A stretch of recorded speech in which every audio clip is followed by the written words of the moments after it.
Alright guys, got a little bit of different video today. So you see we got some bikes here. Some of which friends' bikes, some of mine. So we're just going to do a quick little run through, talk about the bikes for a bit, and then I'll give you a quick start up and just keep it brief. So anyway, the first bike here is a 2005 Suzuki Hayabusa 1300.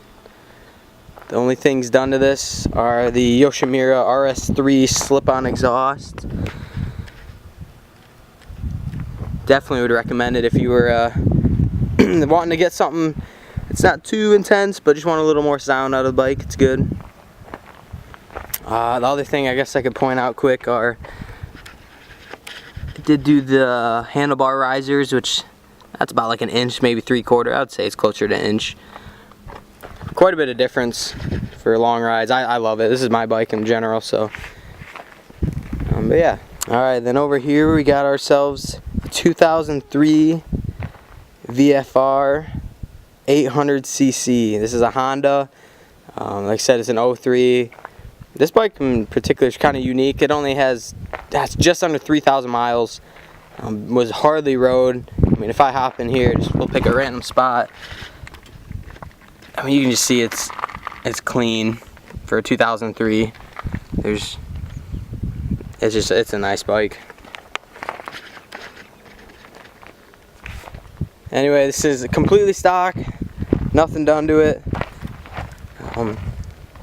I've sat on the bike, rode it a couple times. Compared to the Busa, it's a little, I don't know, it sits you upright a little more. Definitely a little more comfortable, I can't lie. Less power, of course, but not a bad bike. I like it.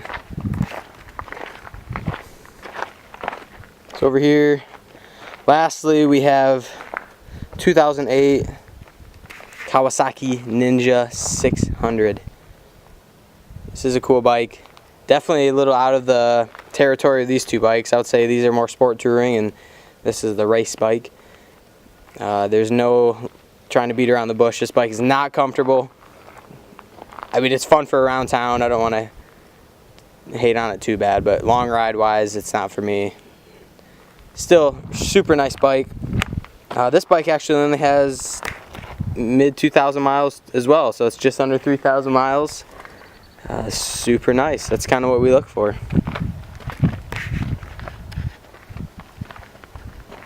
So, cool stuff. Get another angle of all the bikes. Kind of want to line them up just so you guys could get a feel for size comparison. I'd say out of all of them, the Honda sits the highest. Handlebars are definitely highest on it. Windshield is the most effective. Yeah. So let's move on. We're gonna start them up quick and kind of hear what they got. All right, so we're just gonna do a quick start up. Oh, set the camera on my belly.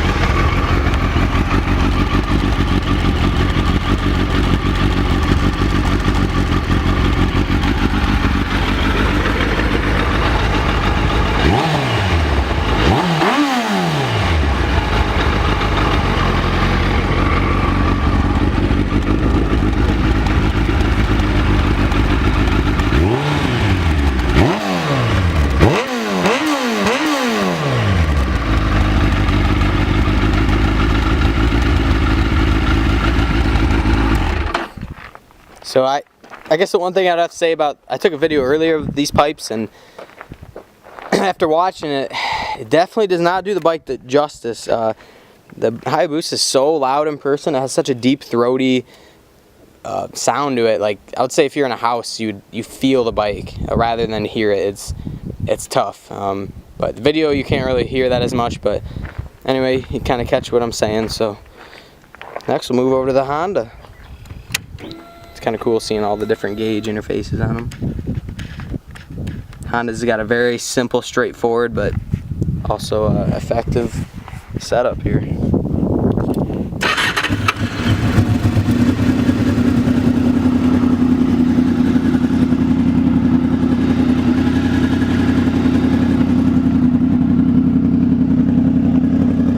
really cool pipes on it. These are stock. They sound good.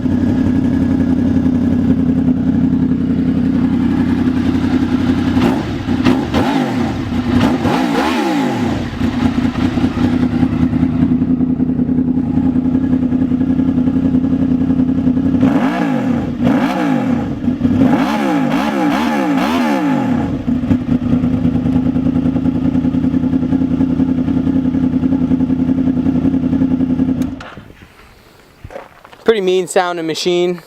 It's got like the unique little valve. Oh, what would you call that when it at about 6,000 RPMs? The valves kick in. It's like a VTEC, you know? Yeah, they just open up more valves, double the valves. I don't remember how many it is. Yeah, it's cool. It's a cool design and a really tame motor. It's not always trying to sit on edge, just trying to rip out from under you. Still has plenty of power. All right, next we got the Kawasaki. Oh, baby.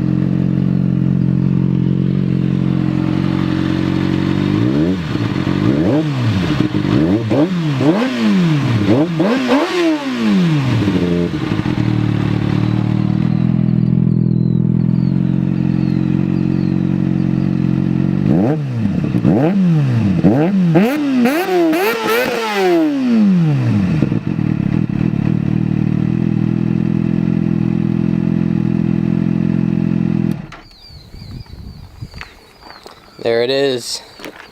Honestly, the Kawasaki out of all of them probably sounds like almost like a race bike out of all three.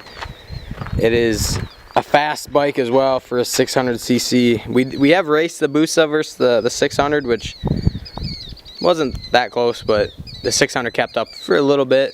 But the Busa is just, I don't know, it's got some long gears, and really on the top end it just walks hard. So all right, well, we're gonna see what this little short video gets us, and we'll catch you guys next time you tune in.